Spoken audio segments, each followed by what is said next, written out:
no battery lasts forever, and that includes the one in your key fob.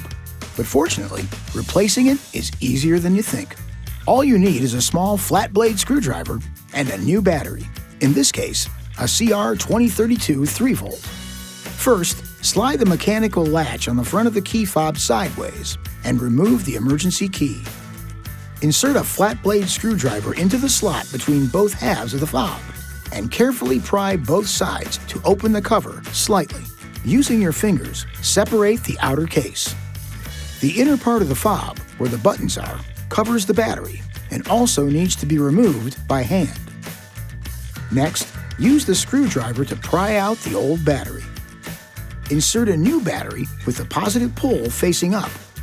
Replace the inner portion of the fob, then snap both outer halves together. Now just reinsert the emergency key and you should be all set. This video is not intended to take the place of your owner's manual. For complete details and other important safety information, please see your owner's information.